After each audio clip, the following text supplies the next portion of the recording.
All right, Courtney, what makes you feel the most vulnerable? The thing that makes me feel the most vulnerable is probably talking about my feelings, which is so funny because I talk about so much. I'm like, they used to pay me $1 a minute as a child to just stop talking. And I'm pretty much an open book when it comes to so much in my life. But there's something about talking about my feelings that I'm learning how to work on at the age of 38. I guess it comes more naturally to some people, but I don't know. That's something that makes me feel quite vulnerable.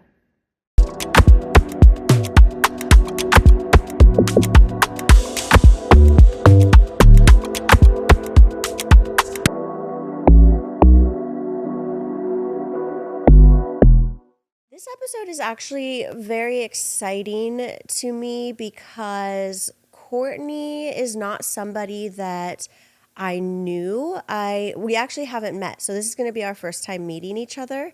Her PR team found the Beauty Manifest, the podcast, and reached out to me via email. And the reason that's so exciting is because especially then, but even still now, it just kind of like almost feels surreal. And I was just really tickled by it. So I'm very excited to have a guest on who I haven't actually met before, and I get to learn so much like while we're filming. I think it just speaks to even more like authenticity about these conversations, knowing so little about one another. Obviously, I know she's the founder of Sugared and Bronzed, which is an iconic studio. It's a chain through all of LA. They're in Texas, they're in Miami now, and it's sugaring and it's bronzing and tanning. And she is also a mom. And I was just like kind of digging through her Instagram page, kind of, seeing what she's about when I was like scheduling her to come on. And I see her talk a lot about like kind of using her intuition in business. And she really started this business from like her apartment, which is so cool. So I don't know. I think there's going to be a lot to learn there. I find entrepreneurs really interesting to talk to because you get entrepreneurs that are like very buttoned up, busy, business savvy, buttoned up, like I guess not too much woo. And then you get entrepreneurs that are very leaning into their intuition, very aware of their growth, very like, you know what the difference is? It's like entrepreneurs who are moving really, really fast and like zzz, like go, go, go, go, go. And then there's entrepreneurs that slow down and they work with presence in order to speed their business up. And I'm not saying like one necessarily works better than the other. Obviously, you can probably guess which one I prefer. But she seems like she's the latter, the one that slows down, is a bit more present in order to like help the growth of her business and just being a businesswoman in general. So I'm excited to learn from her because that's something that's new for me with this podcast. Like, I don't know, podcast, I guess, is a business. I still have a lot to learn. I don't really understand how I'm supposed to get sponsorship to come on here and what the next like growth steps are. And I'm kind of just taking it, one day at a time and hoping that that will come and I'll learn. But I'm excited to have a guest that I can like learn a little bit from, who owns her own business and really has built it from the ground up. So I hope you enjoy this one. I guess a little check-in with me is that, I mean, I've had a lot of that on my mind, honestly, is like how I can like take this podcast to the next level. And I've been really kind of consumed in it lately, but in a positive way.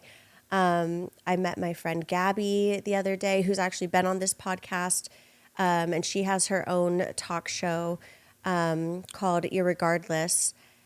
Shout out, check it out. It's very good. And we were kind of brainstorming and chatting together how we could work together, lift each other up. So like I'm constantly just like trying to figure out new ways to elevate this and like turn it into what I'm envisioning. So that's where my head's kind of been at with that. And then personally, I think that, I don't know, I've been like focused on slowing down a little bit more amongst all the craziness. I've like been on basically like a sobriety journey for a while now, which has been really interesting, but kind of tapping out of that a bit recently and like trying to navigate that relationship in my life with like alcohol, with THC, with like just any sort of substance in general.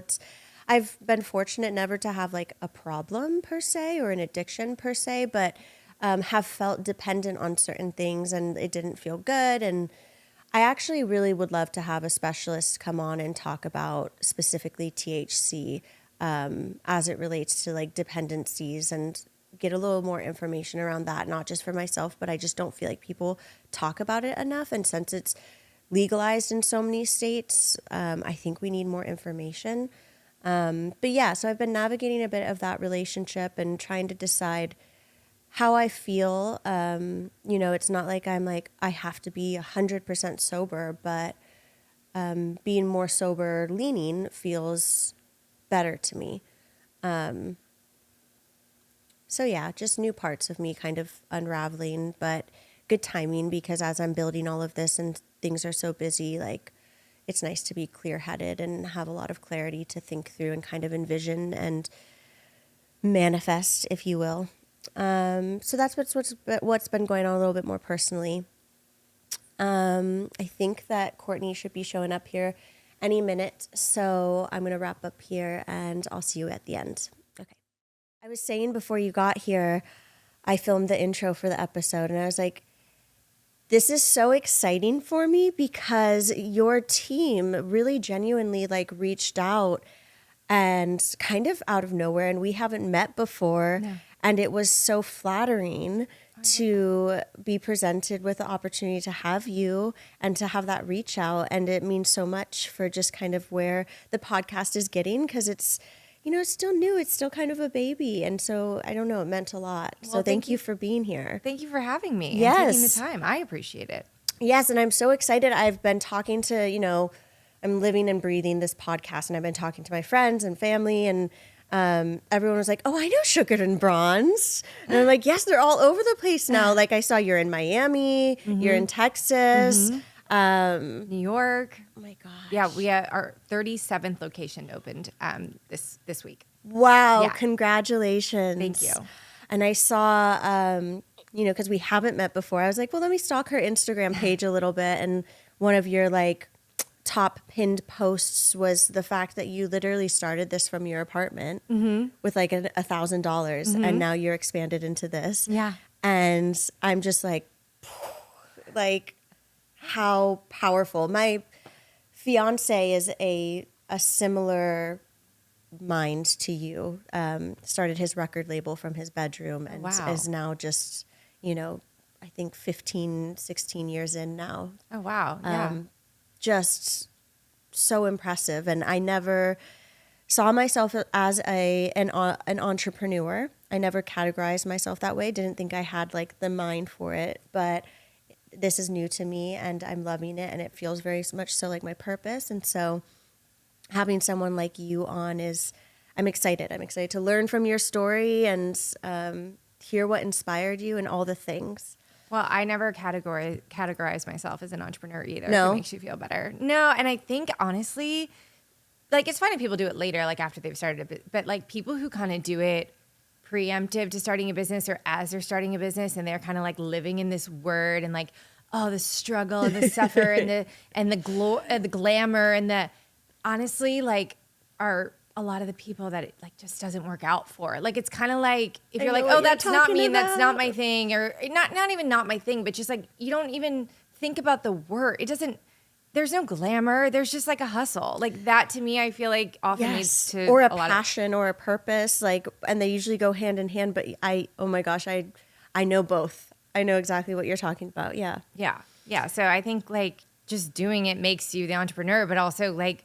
I'm just not a title person. I'm like, who cares? Who would ever get caught up in that? But now I've realized like people really get caught up in that title even before they have anything. And I'm like, that feels a little scary to me. Like, you just be passionate about the thing that you want to go after and hustle and work hard.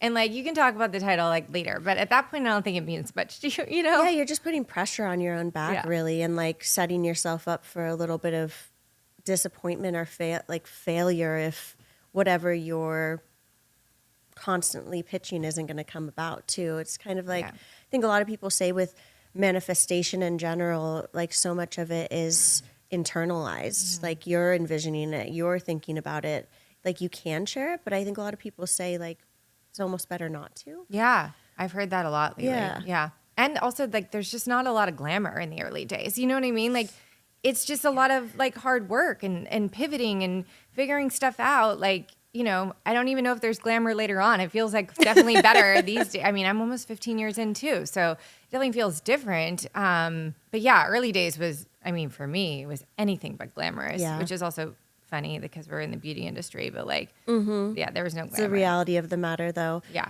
For me, it's been like this because I have been at Sephora for over a decade. Oh, wow. And I've been behind the camera and now in front of the camera.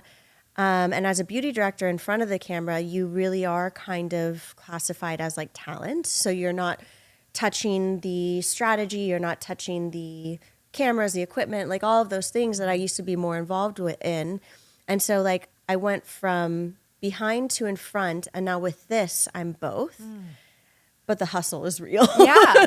The hustle is real on this because I'm like, oh, I don't have Sephora's production team or equipment or studio or like, you know, it's like, yeah. but it feels good. It feels very fulfilling. And you get to control all of it. Like there's no red tape and things. You're so nimble. Like that's what's so fun. And I actually sort of, in some ways, like miss those days. And, you know, not that we're like some giant company, right? But like, obviously, it's dramatically different in size now than it was 10 years ago. Yeah, my gosh. And like, if I want to change something in operations or whatever, I don't just get to like make a decision and run with it same day anymore. Like that's just not, it's not feasible. Like there's so many people we need to communicate or get on board with, or like, you know, if it's a change we're going to make in the stores, it's not like I have like 5 employees or just shoot an email or make a phone call. Like, you know, we really need to spend weeks building this out. And I do sort of miss there's a simplicity and an ease to just kind of controlling everything and being so nimble and just so agile that it's kind of fun. I totally can see that. It's a huge part of our conversations internally at Sephora because working for a corporation, like nimbleness is such a theme. You're just like, how can we be more nimble? How can we be more quick to the market or like quick to trends and things? But when you're that big, it feels impossible because there's just so many people at play. But before we get too far in, because I know I just kind of like jumped in, but maybe you can share just a little bit about who you are and about Sugared and Bronze. Yeah. I mean, I'm Courtney. Hi. And yeah, this started, it's so crazy. Like I said, almost 15 years ago. I was recently out of school. I'm in college and it was, you know, recession. And it was just really one thing led to another. It was just kind of being in the moment, hating my job at a fintech company, feeling like there was this void. What is a fintech company? Financial tech. Oh. Yeah. I like very honestly, outside of my world. that term I feel like has become more prominent now than it even was back then. But yeah, it wasn't my thing. But I was fortunate to have a job. But, yeah, sure. But yeah, it was just like there was this void in the marketplace of a reasonably priced spray tan at a place that made you feel comfortable. And sort of, you know, I was complaining to my then boyfriend, now husband, a lot about it. And I think he got sick of hearing about it. And he was like, why don't you just start this? And I was like, what, me? No. Like, it was like that moment of like, I never planned on starting a business. Yeah. Which is funny because my mom had started a business with my stepdad. My mom's mom really was like a single mom who had her own tailoring business. Her mom had a dress shop. So like people had businesses. Cool. But I think I really, not in a glamorous way, but I think I really like saw the struggle that came with all that. Yeah, fair enough. And it didn't feel like super secure. My mom and stepdad are in the yachting industry. And so when the recession hit, that was crazy. You know, it was just, I was like, ooh, that seems really hard. A lot of risk. Yeah, a lot of risk. And I, as a recovering control freak, I think, you know, I was like, no, I need stability. I need control. I need a paycheck. And so for me, it just didn't seem like it was an option. Yeah. And at some point I was like, well, what do I have to lose? Like, we literally each put in $500. So I could lose the $500, but I kind of told myself, or at least Sam, my now husband, told me, like, you'll probably pay that off in spray tans by just using it yourself. And I was like, oh yeah, okay. So I really have like nothing to lose because I didn't quit my job at the beginning. Right. So yeah, this all started out of my apartment while I still had a job. And yeah, a few months in, I left the job, and sort of the rest is history, with a lot of hard work and craziness along the way. But yeah. Were you having clients come to your house then? And you kind of had like a setup there? Yeah, in my dining room. I which love is just it. like, because I kind of thought about doing it. I was not ready to sign a lease. And I also did not have the money to sign a commercial lease, nor did I have the financials to back that up. And you need like the clientele and the reach and all of that first. Or just like a track record as an adult, right? I was 23. I had worked 1 year in sort of corporate America. Yeah. I really had Wow. very little savings to my name. And yeah, I don't know who would have let me sign a commercial lease at that point. And rightfully so. Yeah, understandably. I think that if you have your own funds, or you've started other businesses, you go out and raise money, whatever, like, people are more willing to do things. But yeah, I don't think anyone would have done that. So that was really just not an option. And I also I wasn't willing to quit my job because I didn't know if there was a real business that I could have here. So it was like, how do we test the waters? And sort of the idea was like, maybe we do this like mobily, because then we don't need a lease. And when I kind of ran the just general math on the minutes or hours of like getting around LA, especially like considering I was trying to keep my job, right? Yeah. So if I was doing this on my lunch break, Oh my gosh, or so after time-consuming. work at rush hour, right? Like, getting around anywhere beyond like Santa Monica felt like, okay, I could do like 1 or 2 clients maybe, and then parking, who knows what, like some of these neighborhoods are like permit or nothing, it's crazy. So I was like, I don't think that's going to work. And so that's when we kind of were like, well, should we just see if people will come here? And we kind of like, I think, thought it was crazy, but again, it was like, well, that's kind of feels Why like our only not? option. Yeah. And yeah, people were willing.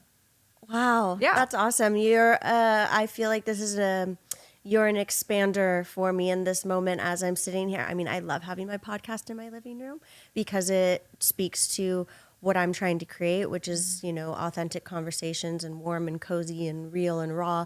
But it would be great one day if I could have a secondary living room where I'm filming it outside of my home. And I was talking to Brandon about that at lunch today, and just envisioning what it'll look like in the future. But for me right now, it's like, yeah, why not? Yeah. Like, it's perfect. It works. The space is great.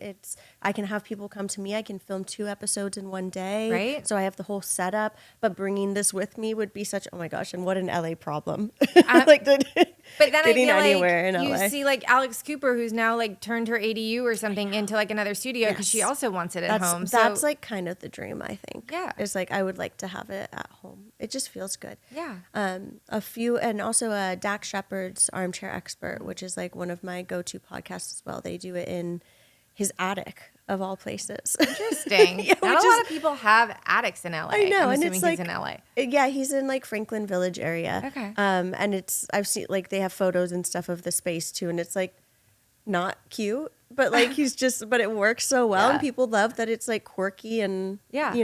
I mean, I watch or listen to a lot of World's First podcasts, and like they're just in sweats, like, I mean, wherever they are in the moment, which is also like, and hey, it's working. There's a time and a place for both. Yeah. For sure. Yeah. Where are you from originally? Originally downtown Chicago. Oh, okay. Yeah, and then I moved to South Orange County when I was 9. So it was kind of like 9 years of childhood there and 9 years of childhood in South Orange County. I feel like Orange County is like the capital of tanning. You know what's really funny that you say that is we have more competition in Newport Beach in like that market than we at least did when we entered New York City, which is just really wild because obviously there's just so many more people in New York. But yeah, Newport, we're like the most mom and pop sort of local competition than any other market. Interesting. Yeah, I just kind of like felt that. I'm from San Diego originally, so not 2 stones throw. And then when did you come to LA then? So I went to school in Boulder. I did a year at USC and I actually ended up transferring back to Boulder and finished in 2009 and started my job in Santa Monica fall of 2009. Okay. Yeah. And your parents had their own businesses as well. So like the entrepreneurial spirit was probably subconsciously put in you, even though you didn't really see yourself as doing it in the future. I think, yeah, probably. And when I look back at my childhood, it actually makes so much sense. Like, I think about, I, always had like good grades, or I was in AP classes or honors classes. And Good for you. thank you. But I guess that makes sense with the financial tech job. I mean, kind of. I don't know. So I just was on sort of this track, if you will. Yeah. And I think then a lot of people who were sort of on that track then went to really good schools, and then they went to grad schools. Like, my two best friends from childhood, one, got her MBA at Stanford, and the other one went to med school. And I think sort of towards the end of high school, I was like, I was sick of it. Yeah. I was sick of the track. I also think I was exhausted because I'm a night owl, and like school started at 7 a.m. and I just wasn't feeling it anymore, and sort of deviated and went to Boulder and was like, this feels kind of good to me to just go to this school where I had grown up with my dad living in Colorado. My mom actually went to Boulder in the 70s. Like, Okay. I was like, oh yeah, like this is just a really traditional school with like a football team and Greek system and just like the mountains, and I could ski, and it wasn't like this good school, quote unquote. And I think I felt really like guilty about that. I ended up transferring to USC, being like, what am I doing? What am I doing? Like, I need to get back on the track. And then I spent the year at USC, and I was like, really just miss Boulder. Went back for that summer of like sophomore summer, and then ended up just saying, you know what, I'm going to stay, and finished out my last few years at Boulder, a couple years, whatever. So, and at that point I was kind of like off the track. I think I had decided, I'm just going to do this, and then I'll get an MBA and go back to like a good school. And then at some point, I think after school and starting the business, I was like, this is like my MBA program, learning how to start a business, except I'm going to make money and not be in debt. And I was like so happy to be off the track. And now I look back and I'm like, anytime I wanted to miss class, my mom was like, if you have an A, you can miss class. Like, I had a horrible attendance record. I was always late. My teachers did not love me. So it was like, I was never meant to sort of be on that track. Whereas like a lot of other people like that had good grades and whatever, they would show up and their teachers loved them. But I was like always trying to find a way around of like, I don't want to be here right now, but I'll learn the material. I just like want to do it in my own way. So I think, it makes sense like in hindsight. There's like a bit of a theme that I feel like you've woven through everything that you said. Your words, control freak, and like trying to create a specific kind of path for yourself, but you're constantly kind of like coming head to head with it, being like, this is what I feel like I'm supposed to be doing, but intuitively maybe you knew this is not what I need to be doing. Right. Totally. Which is still a daily struggle, right? It's like the constant, battle of like, okay, realignment and, all of that. Where do you think that comes from? Is that from like inherited from the parents, or kind of like pressures put on you, or were you just kind of always inherently like that? Because some kids are just like inherently like that. I really don't feel like there was too much pressure put on me. I think it was put on myself for sure. I mean, there was expectations and standards and whatnot, but I think honestly, the more and more I read about like the sperm research and everything, the state your father was in when you were conceived, is like, knowing my dad now for my whole life, right? 38 years, I'm like, he is such a stress case. Like, he has so much anxiety. And, I think I was just sort of born with it on some level. And I think his dad was probably the same way. And like, I like my dad. He's a lot of fun. Like, you wouldn't necessarily know it if you spent the day skiing with him or having a beer with him. But if you know him deeply, he's just constant. The anxiety is just very real. So I don't really see it as much in my mom.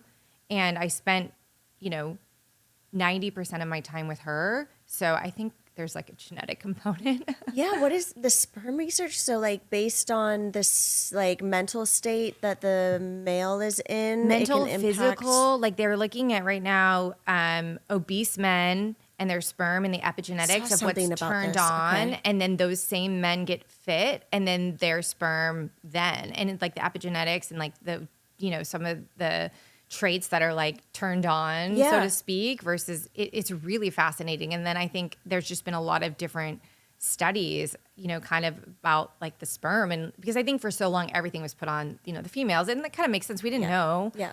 I think sperm research didn't really start till like the 90s, which is just wild. Like Yeah. miscarriages, all that was like, oh, the female. And now we're like, oh, so much of it is like DNA fragmentation in the male. So much of it Men is. weren't quite yet at the place to willing to take responsibility. I don't know if they love it now, honestly, because like it's just really funny talking to even just a progressive, like normal guy about it. Like they don't want to, be put on restrictions like 3 months prior to conceiving. Like they're like, oh, that kid will be fine. And I'm like, yes, most people are fine.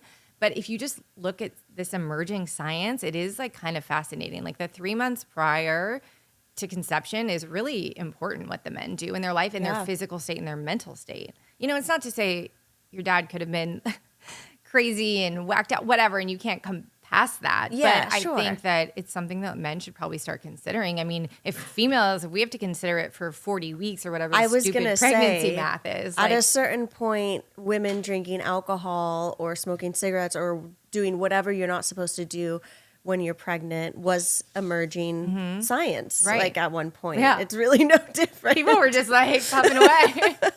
And people still made it through, but probably not the best idea. Yeah. No, not the best idea.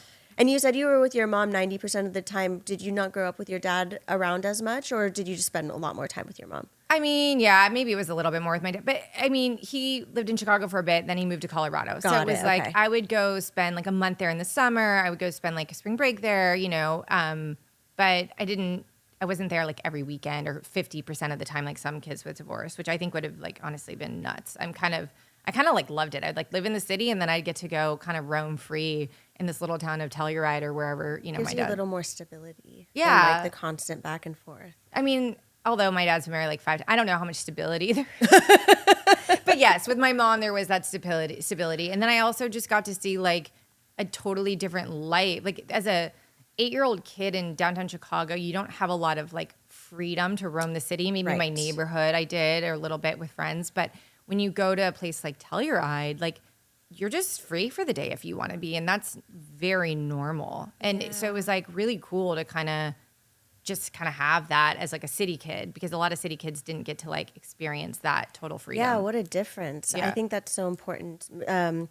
My brother has 2 boys and he lives on this like little, it's in like basically suburbia, but he just happens to like live down in this like little canyon and has like a bunch of land, and his boys are like such little hippies and they walk around barefoot and they just got chickens. Oh my God. And like, they grow vegetables and the whole thing, and I go over there and they're just running around barefoot on the rocks. Meanwhile, I'm like, ouch, like, how are you doing this? But I watch them and I'm like, yeah, this is probably better. I mean, I don't know. Who's to say? Right. But it's cool. It seems like what I would want more now for myself. I know. Maybe that's it. Maybe I'm projecting. Being in nature, I think, is super important. Yes. Especially for us city folks. We need to get out. Yeah, I live part-time in Nashville. Cool. My fiance's record label is based out there now. We moved out a few years ago. And so when I get out there, it's just like the frequency, the energy, everything shifts. And there's so much more nature. And there's so many more like trees and greenery. And it is helpful. Yeah. I think if you're that kind of person.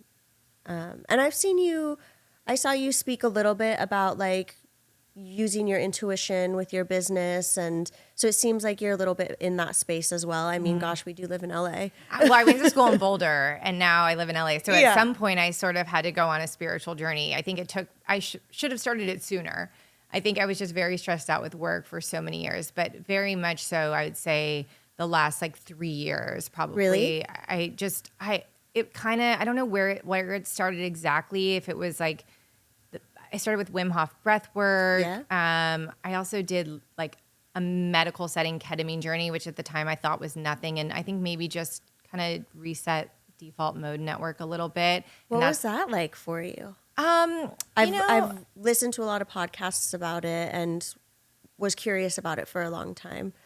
I think if I were to do it again, which I would be open to doing, like the way you do it, or the way I think that they've researched it, is like 4 sessions in 14 days. Okay. And for me at least, I wasn't with a therapist or anything. You're just kind of like alone with a blindfold on, and someone comes in to check on you every now and then. Okay. I didn't really go in with any expectations. I was like, I live walking distance from the street Montana Ave in Santa Monica. A place opened there. I love doing everything on Montana Ave. I was like, what do I have to lose? It's so safe, and why not? Like, I'm pretty much willing to try anything.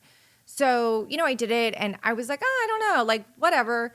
And in retrospect, I think like I sort of shifted and was like, I never had time for meditation or breath work, and suddenly like I did, and then I like really grasped onto it. Interesting. So I think in hindsight, anytime you can sort of shake up your 95% of your daily thoughts that are similar, like something good comes out of it. So I sort of started on that journey and got very into breath work. Took a little pause when I was pregnant. I just really like struggled with it.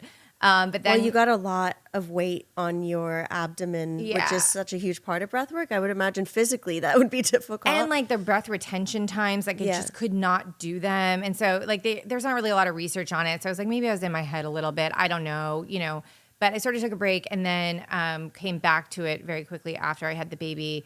And then since then, just sort of really continuing that path, like did a heroic dose mushroom journey with a shaman, just doing like constant breathwork retreats. I did one of those. And it was not a good experience for me. Wait, but in hindsight, do you still regret it? I do not regret it. I didn't regret it at the time. Well, I regretted it when I was in it because I was just in pure anxiety. Mm-hmm. But, something she said to me, something the shaman said to me that I continue to look back at, and I'm like, yes, I got what I needed. No matter what your experience is, you get what you need from the medicine. Mm-hmm. And at that time, I was pushing a lot of healing on myself because I kind of went through, lack of a better description, but an awakening, if you will, in the last, 3 or 4 years as well. So similar timing. And I had really hit a rock bottom with my mental health.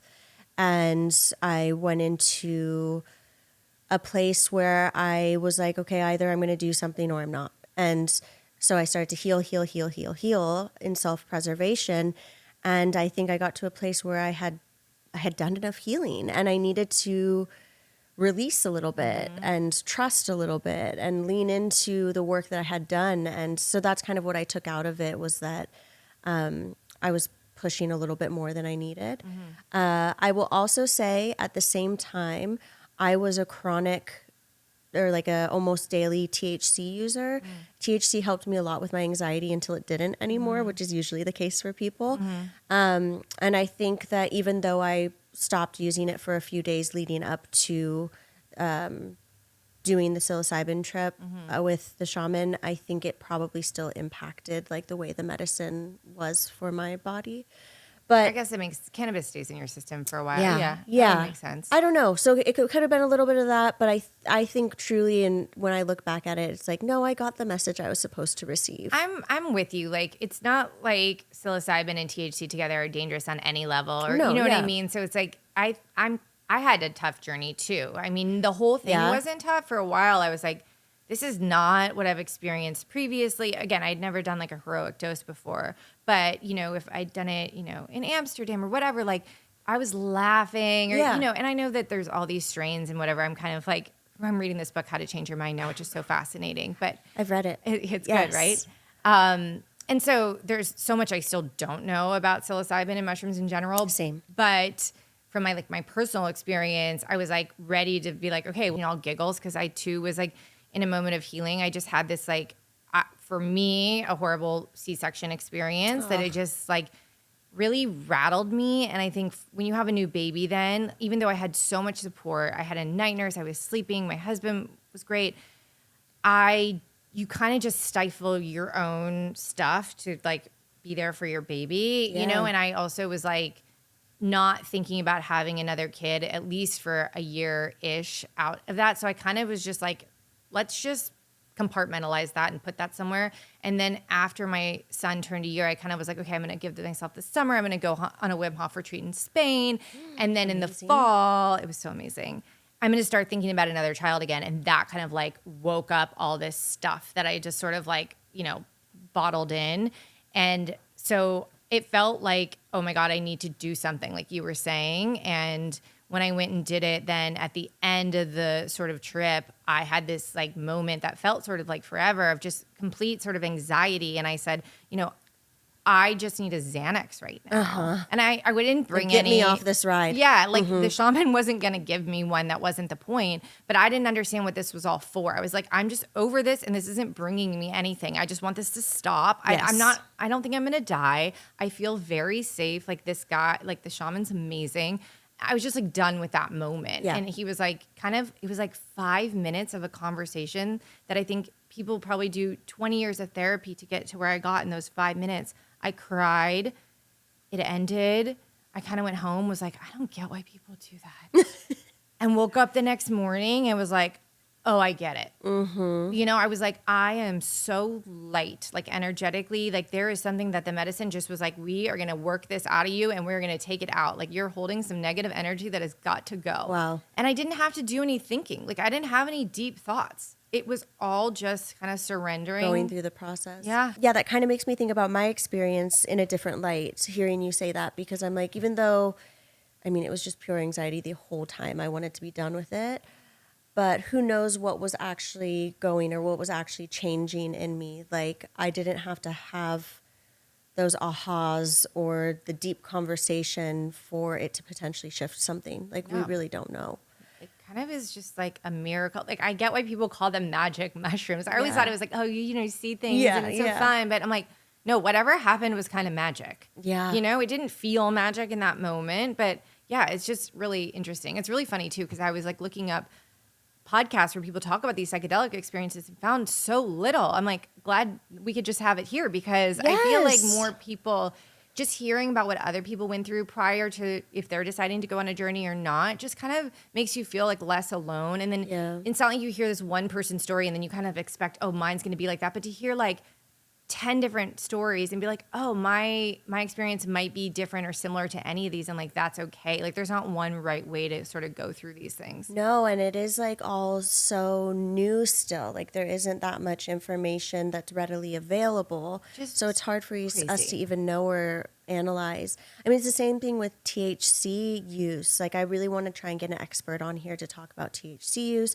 I'm actually meeting with a woman next week who does mushroom microdosing and helps guide people through that for rewiring neural pathways and want to see if she'll maybe come on here. So we have all kinds of guests, but I love that you are definitely my people. Yes. And it's so funny that you say it's so new because it's so old. Right. But it's like, why has this been like taken away from us, like at least in the Western world for so long? The lack of legal use and lack of regulation means lack of research and lack of information. Wild. It's just wild. And my experience using weed, like I said, it was great until it wasn't. And I had no idea how detrimental it could become and how much of a dependence it could become physically and mentally. And I remember when I was trying to quit, it's just so easy with weed for people to be like, oh, no, you're fine. Like if I was drinking the way I was using weed, people would be like, oh, you have a problem. But because weed doesn't have that same stigma. Yeah, there's like, it's like, oh, no, you're fine. And I knew inside of myself that like it was holding me back. It was unmotivating me. It was keeping me cloudy and not being able to, I could not receive intuitive messages the way that I can now. I didn't have the clarity to have difficult communications in my personal relationships the way I do now.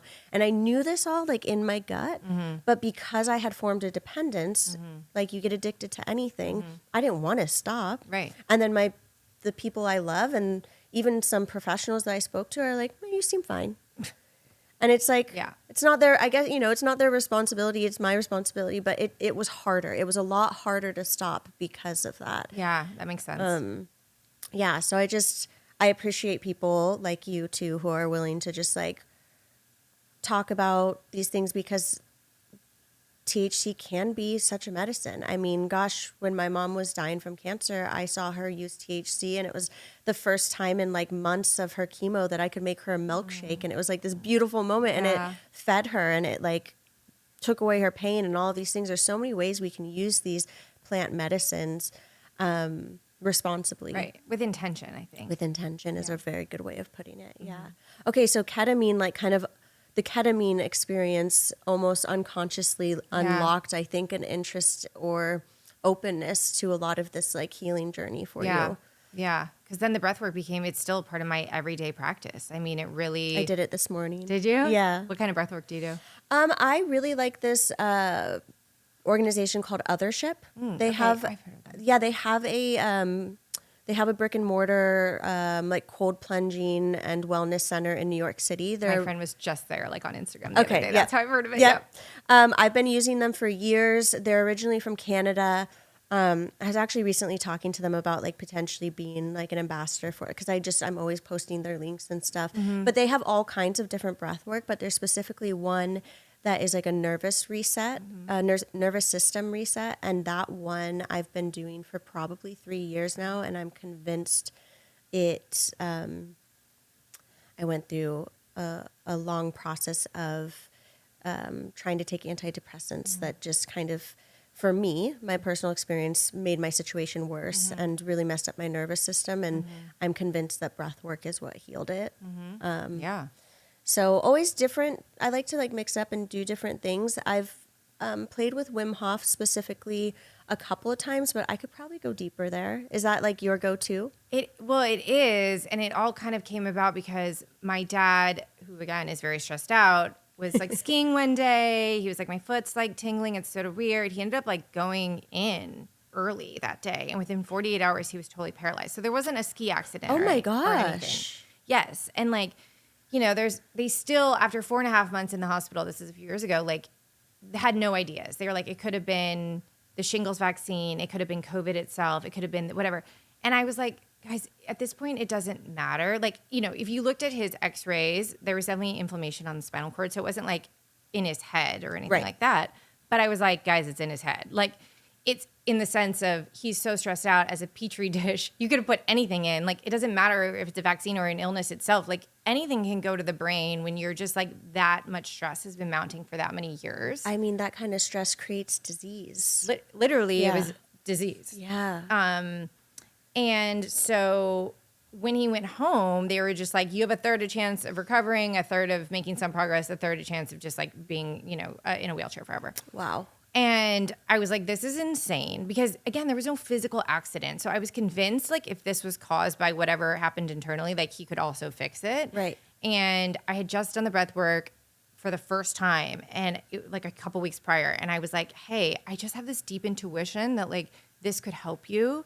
And if you do this, I will do it with you. But I've read now to create new neural pathways, like, you need to do it for, like, 2 weeks every day. Like, you need to commit to that.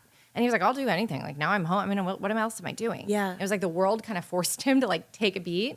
And so like, I think 15 days in, he called me and was like, I can move my toes. Oh my God. I have the whole like full body chills. That is so wild. Yeah. And like 37 doctors, best hospital in Colorado. And like, not to shit on Western medicine because it obviously is so amazing. Yes. I'm right there with you. But like, no one offered this in the hospital. Like, it's free. There's no downside. Like, I was like, come on, guys. Like, his daughter had to, but again, like, a lot of these doctors don't have the time to sit with you and talk to you. Your acupuncturist does, but like, they're in and out. They don't, I was like. Or they're scared of lawsuits. All that. Yeah. And I was like, I know you're so stressed out. I know that in some capacity it came from this. And so I had, agreed to do it with him, but not to heal myself or what I thought, just as like, I don't know, where could this go?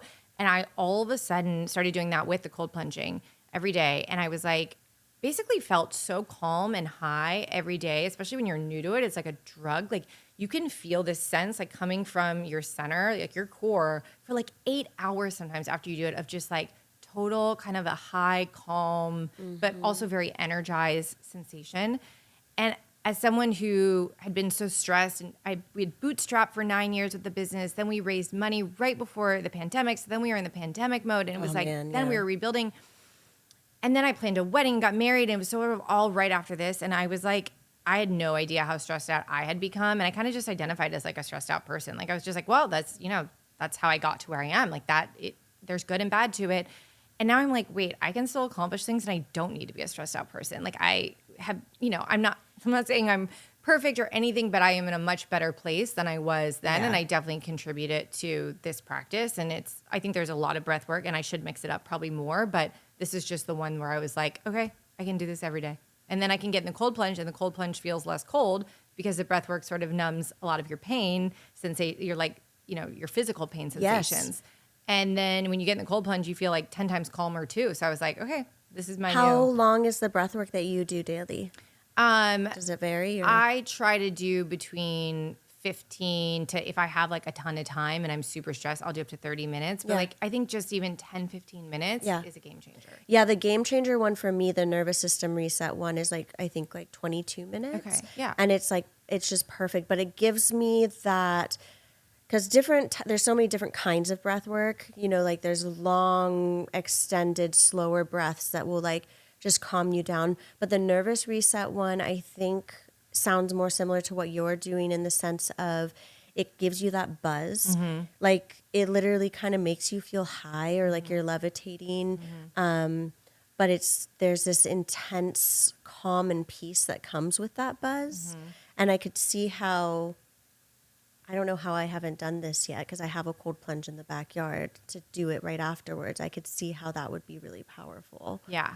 Yeah. And that's what Wim Hof is about. I've watched his documentary. Yeah. I know the thing. And I'm like, how have I not done this? So maybe I needed that message. Thank you. No, but I also, funny enough, bring it into my beauty treatments, which is so funny. Oh, do tell. Okay, so when I do microneedling, I do it with PRP because, I don't know, I'm a geriatric mom. I want to look like a teen mom, And PRP, I don't know if you've ever had it injected. I haven't, but I know all about it. It hurts because the thing is, even though it's so natural, and it's not bad for you at all, but the signal to your brain, or what I've been told, is internal bleeding because you're basically putting blood that in a spot internally that isn't normally there, and it's momentary, but in that moment, it really hurts. Yes.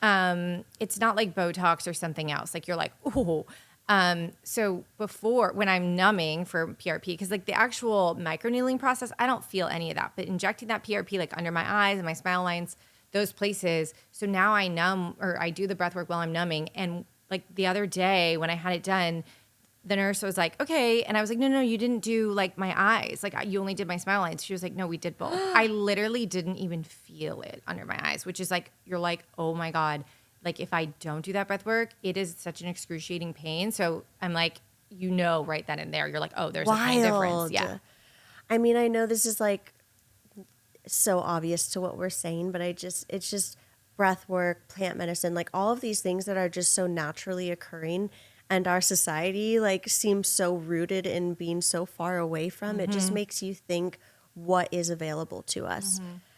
If breath work can numb you out to the point you don't feel that, it could bring back the movement in your dad's feet. It could reset my nervous system after years of failure working with antidepressants, doctors. I had chronic nausea for 3 years. What? Yeah. Not saying it's, a catch-all and it's going to cure cancer, things but the fact that we don't know. Well, I mean, there are a lot of people who've used it with their cancer treatments. I mean, yeah. And by the way, my dad's not just moving his toes; he's fully walking and all the things. Glad. Yeah. So I'm not trying to medically diagose anybody, but I'm also why wouldn't you try it along with whatever Western medicine you're trying? I mean, the frustration is so real. When I mentioned, chronic nausea for 3 years. It's wild. I went to multiple specialists. I took no less than 15 different lab tests. Not once was I asked about what I was eating. Right. They might have asked if I was a coffee drinker or something like that. But what I was eating, how I was treating myself, exercise, things like that. It was just test. Oh, nothing came up. We can't do anything for you. It wasn't until I actually found, what is it called? I found this naturopath doctor's office in Nashville, and they do, I don't know if I'm going to say it right, muscle release testing, but essentially they kind of communicate with your body, and they'll have you put your arm up, and as they target different parts of your body with one hand, they're pushing their other hand against you to see how your muscle responds to that targeted area. Yeah. So I was like at rock bottom with my nausea. I didn't know what to do. I like basically was on a liquid diet, like very unwell. And so I was like, I'm going to try this place. I couldn't get into another specialist. I was like, I'm just going to try this place. The first test, it took like an hour or whatever. She does this at the end. She's like, so basically there's a gland in your stomach that's not producing an enzyme that helps break down food. And because the food isn't being broke down, it's causing this nausea. It was caused because your antidepressants overrode your nervous system multiple times and you were switching them so quickly that your nervous system isn't sending the signals. So this enzyme isn't producing whatever. And she's like, here's a, natural supplement that will help that enzyme produce. Interesting. Within 3 days, my nausea started to subside. Within like maybe a week and a half, I was completely eating normal. Oh my God. Like it was just like, Whoa. what? Yeah. I feel like I just read this book called Letting Go, and I feel like they talk about this muscle testing. It's so good, right?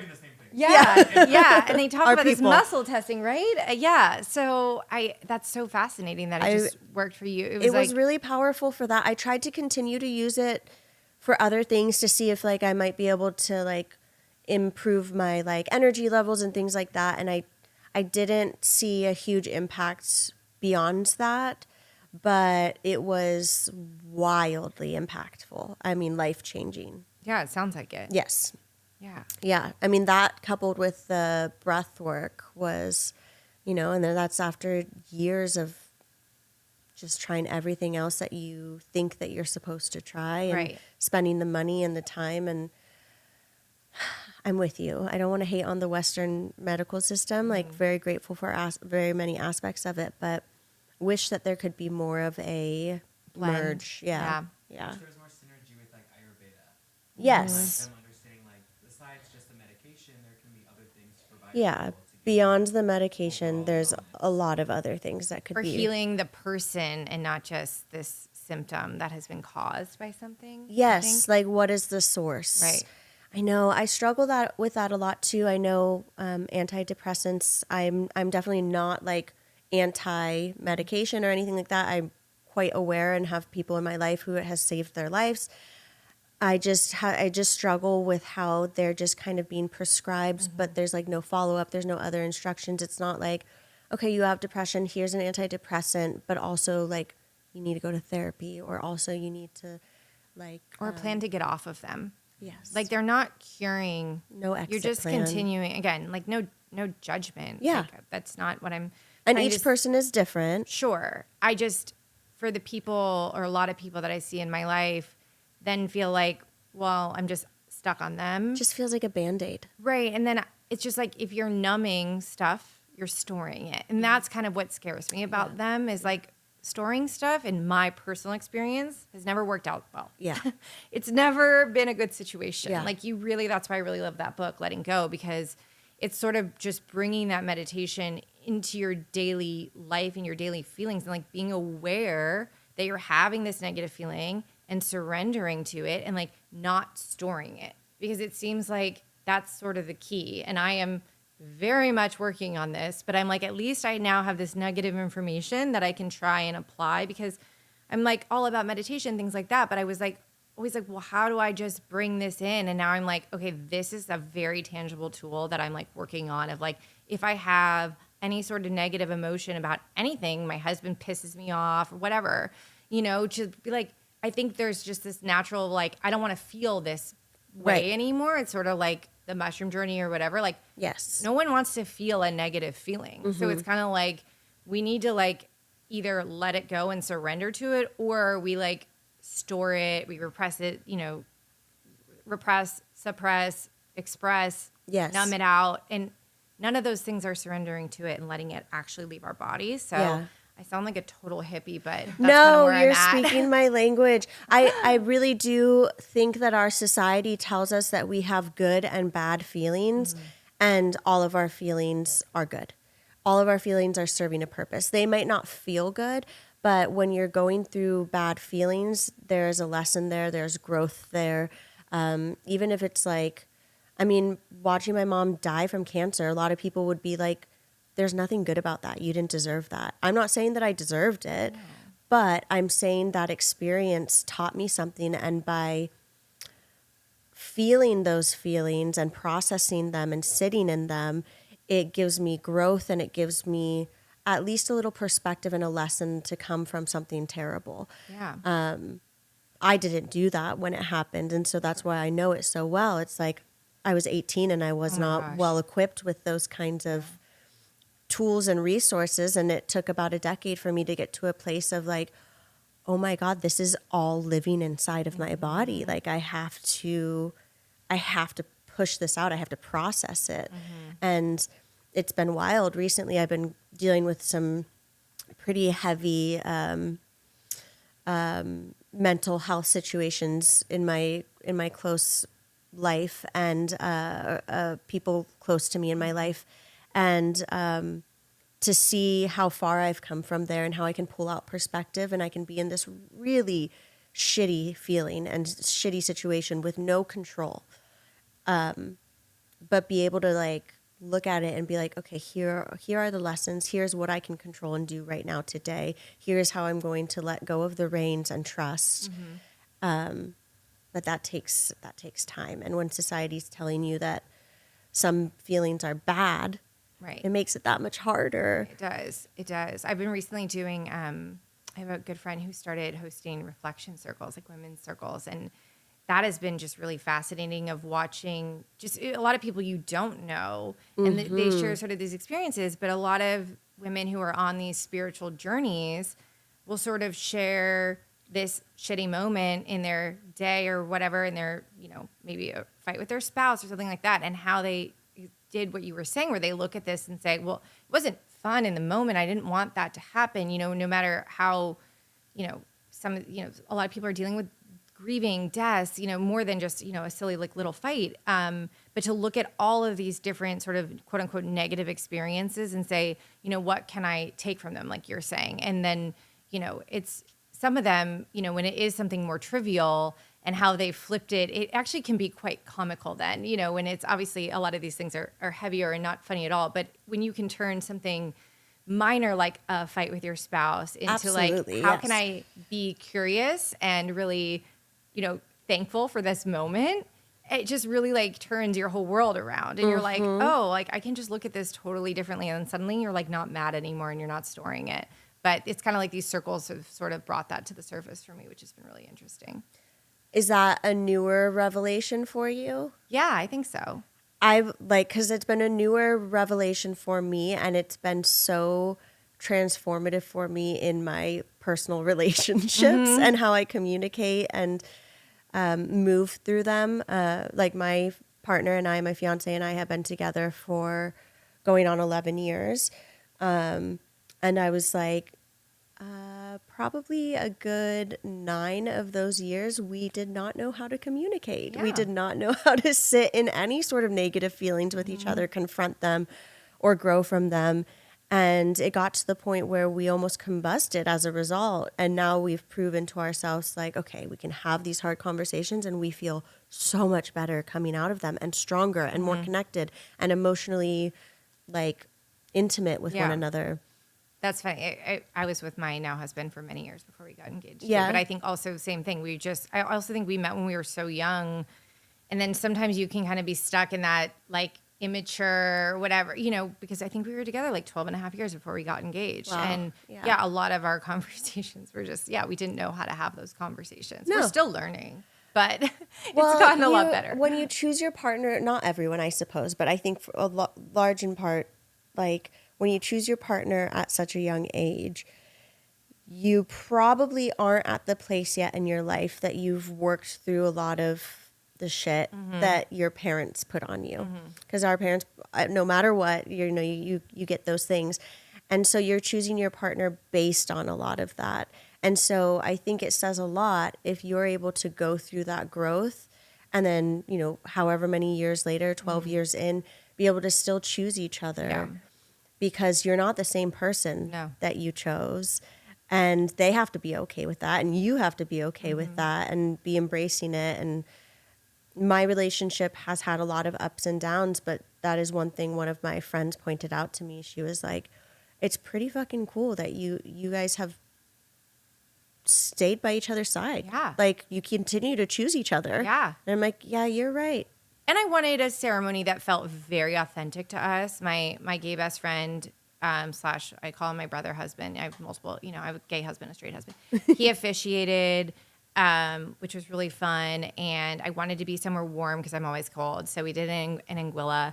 Oh my And gosh, beautiful. we wanted to invite a lot of people, but we also were like, we want people who really want to be there. Like, we didn't want to do it in LA and have people who are like, just like, oh, we're obligated to go, whatever. Like, I guess we'll drive there. Yeah, we wanted people who like really wanted. And so it was also 2021. A lot of people were like ready to like go travel and do whatever. Yeah. So it ended up being 100 adults exactly, because there was like a couple family kid members there, which I just thought was so funny that it was 100, because we knew we had to invite like 200 at least. And we wanted more of like 100-person wedding. It ended up being 100 people. Wow. And in Anguilla, and it was like a 3-day event, and we brought IVs and B12 shots and like just, hell yeah. And we had all these different reggae bands, but then like a main band from Miami, and it was just like, it was an amazing party, and it was very like us. We did like Buddhist vows, and then my husband's Jewish, but so we had like a huppah. We like did all these things that were just us. And I don't know if all of our parents like always necessarily agreed with what we did, but we had to just be authentic to like who we were. Yeah. And good for you. Know that this was like our wedding, and I didn't want to feel like I was doing something for anybody else in that moment, which I think can be, it brings up a lot in families. And but we have 4 sets of parents, because we have 2 sets of divorced parents, and just a lot of dynamics. Yeah. And so we were just like, at the end of the day, let's be like really authentic to us and what we want to do, and we won't regret it. Yeah. Which, yeah, I feel good about it. I really respect that. I have a lot of qualms with the wedding industry, and I can sit there and get like a little angsty about it. But what I love about a wedding is that it is a ritual to celebrate your love, and like it sucks when you feel like you have to do that for other people. Yeah. So I'm glad you guys were able to set that aside. Yeah. And I know sometimes family pressure and stuff like make that feel impossible for some people. Literally and that sucks. impossible. Yeah. That Yeah. sucks. You kind of have to like tune it out, which is very hard. Yeah. Very hard. Yeah. And now you have 2 kids? I have one. Just one, okay. Yeah. Yeah. Kind of How talking old? about a second, but like, don't love being pregnant. He's going to be 2 at the end of May. Oh my gosh. Yeah. Yeah, I don't think that we're very on the fence about having children. I don't think that I'm going to be a glowing, I love pregnancy kind of person if I decide to do it. I don't think I'm that. I know, but then I look back at like dreading pregnancy, and maybe I need to have this like self-talk in this moment, because I think I almost manifested a miserable pregnancy. Interesting. By saying that. Okay. So I'm going to try this time around, not that I'm pregnant currently, but like very much sort of talking about it. Like, I'm like, can I reframe this? Like, there is some element of like, there's no way you're going to be 100% on your A game, because you are growing another human. And like, Absolutely. That's really hard for me. I really struggle when I don't feel like I'm on my A game. Yeah.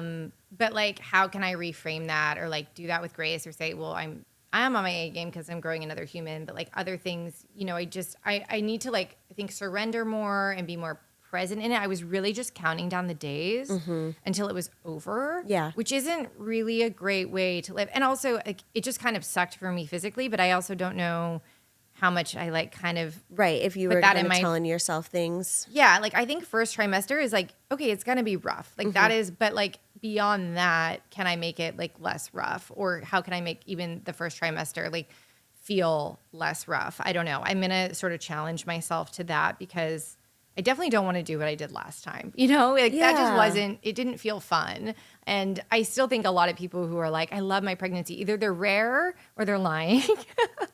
But yeah, maybe I could just get to a place of more just being okay with it, Yeah. Yeah. And it's hard to just like, it's hard not feeling good, but also then you don't feel like you look good. It's just like a whole bunch of. Absolutely. Yeah. It wasn't my favorite time, but like, let's just, reframe. I love that you have so much of this internal self-awareness, and like you really, I just love that you found my podcast because you are like the embodiment of what this podcast is about, which is talking about beauty from the inside out, and you have sugared and bronzed, you have this like externally focused industry business, but you as an individual are so internally focused. And I think that is part of your success and the energy that you put into your brand and what you're creating, and probably the people who work for you are receiving.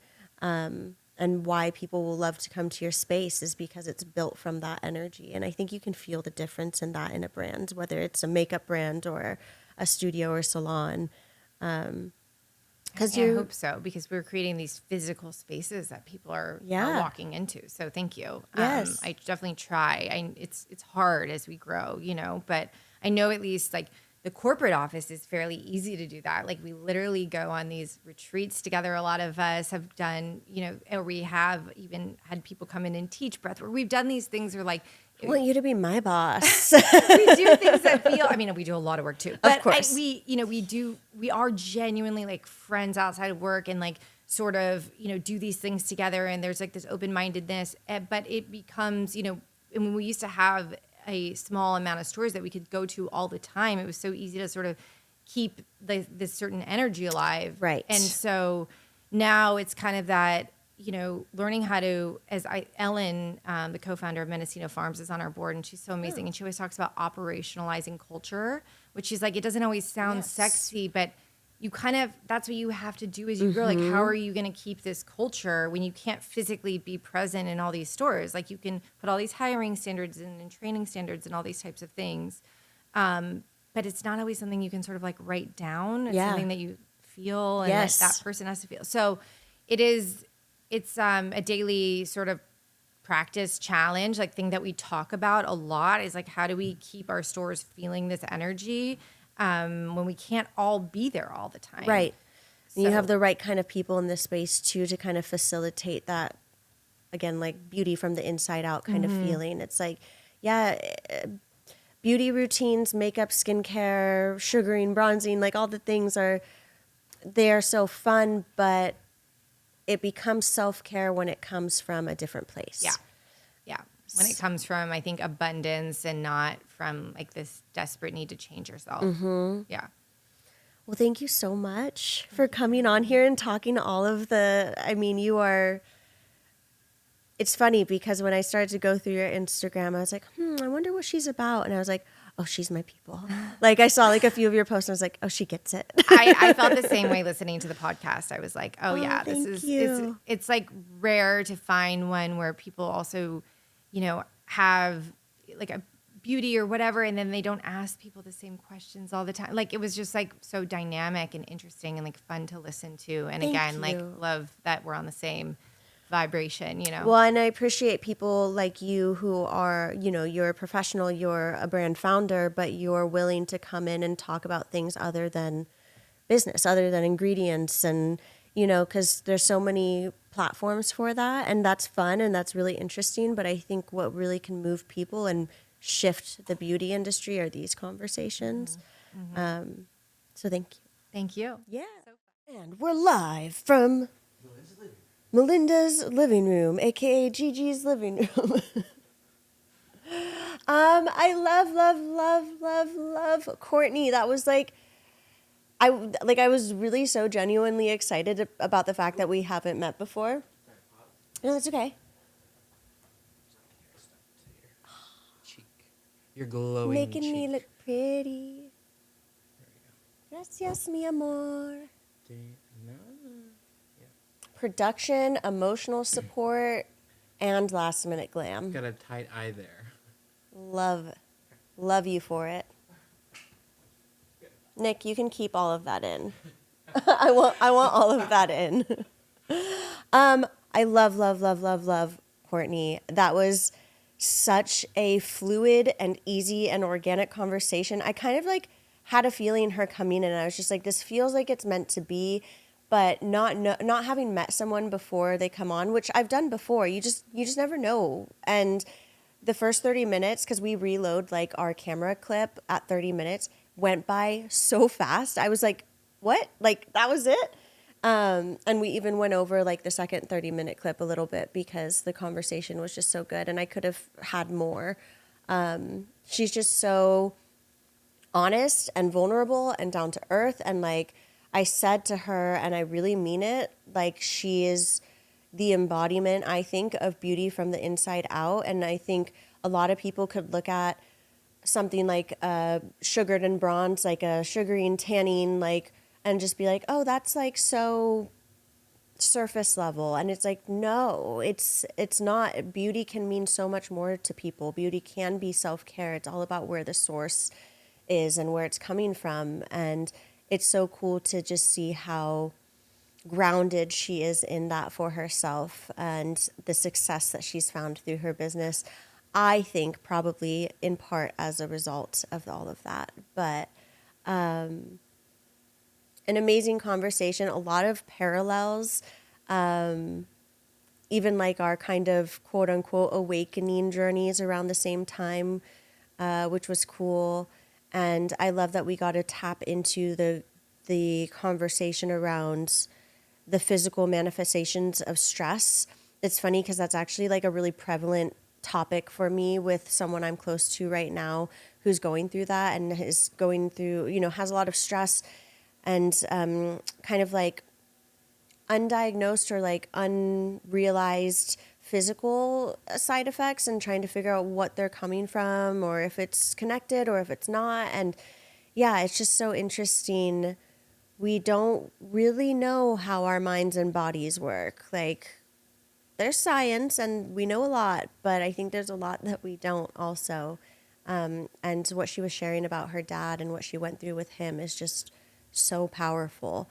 My God, do I wish that I knew what breath work was when my mom was going through chemotherapy. I don't know if they recommend breath work for chemotherapy or cancer. I'm sure it's like case by case, but at least at certain points in my mom's process, because she was sick for like almost 2 years, I think it was like a year and a half. I wish I would have had some of these tools to offer her, that she was told about some of these tools, because you never know. You just never know. But Courtney, you're a real one. I would love, there's so many guests that I have on that I'm like, I feel like we could easily do a part 2. There's so much conversation to be had. I would love to have her back. Let me know in the comments or DM or wherever you want to reach out to me, like how you felt about this episode. If you have any questions about what we talked about or any subjects that we talked about that you kind of want me to dig more into. I think I mentioned while Courtney and I were chatting that I'm speaking to a woman next week actually who does mushroom microdosing, and I think it's interesting, and it could be an interesting topic to explore. So if any of those things kind of stick out to you that I can find people to come on here for, please let me know, because I'm just going off of what interests me, but I'm interested in a lot. And all of the podcast things I say at the end, like heart this, like this, leave me a review if you feel so inclined, and I will see you all next time. Bye. That's a wrap. A wrap. That's a wrap. A wrap. A full wrap. Keep that in there, Nick. Keep that in there, Nick. I just became a hip hop star. She said it's about the rap. She got a bandana on.